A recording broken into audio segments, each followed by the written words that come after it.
On va passer à l'autre article, mon cher Philippe. Oui. Forte hausse des homicides à Toronto. La criminalité augmente d'est en ouest au Canada. Alors, c'est un article qui est apparu sur le journal Sputnik. Vous connaissez Sputnik, le site web russe? La propagande russe, mais c'est la propagande bien faite, et c'est pas parce que c'est un organe propagandiste russe que les infos sont nécessairement fausses, hein, n'est-ce pas?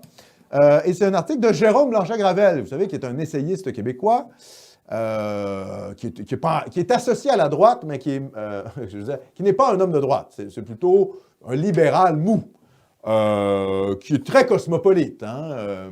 Il aime beaucoup le Mexique. Je pense qu'il a marié sa femme au Mexique, sa femme mexicaine. C'est pas, je veux dire, il est pas dans le camp de la droite nationale, Jérôme Blanchet-Gravel. Mais c'est intéressant et il critique les dérives du multiculturalisme d'un point de vue libéral. C'est ça son point de vue. Bon, ce qui est un peu étrange, parce que moi, je pense que le multiculturalisme, c'est le fruit du libéralisme. D'ailleurs, les endroits les plus multiculturalistes sont les endroits les plus libéraux en Occident. Donc, enfin, bref. Sa thèse, pour moi, a des failles, a des trous.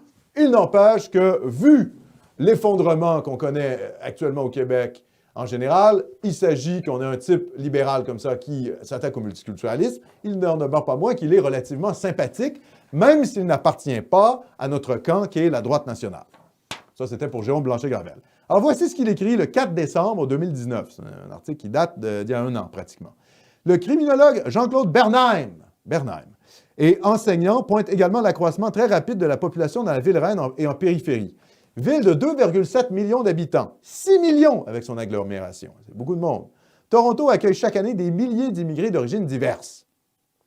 Cette réalité démographique contribuerait à faire grimper en flèche le coût des loyers, affectant par le fait même le niveau de vie des gens dans le besoin, parmi lesquels, paradoxalement, de nombreux immigrés. Ben oui, les immigrés chassent les autres immigrés. Vous savez, c'est le cercle infernal de l'immigration. On a besoin de faire on a besoin de faire venir des migrants.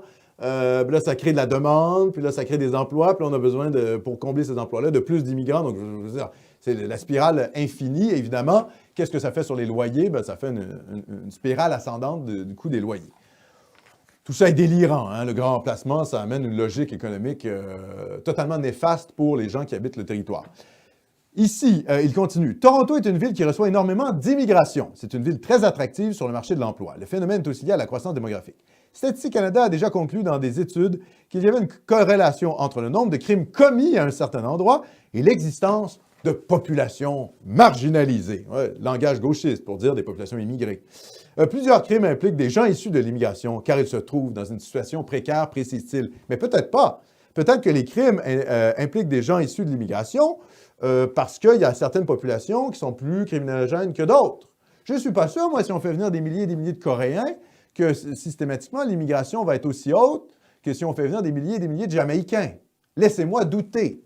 Les peuples ne sont pas tous pareils. Vous savez, ça, c'est l'égalitarisme gauchiste, qui n'est pas capable de voir la qualité de certains peuples par rapport à d'autres. Donc, quand on nous dit les crimes commis à certains endroits et l'existence de populations marginalisées, ça veut dire qu'on fait venir des immigrés et voilà, il y a soudainement plus de criminalité.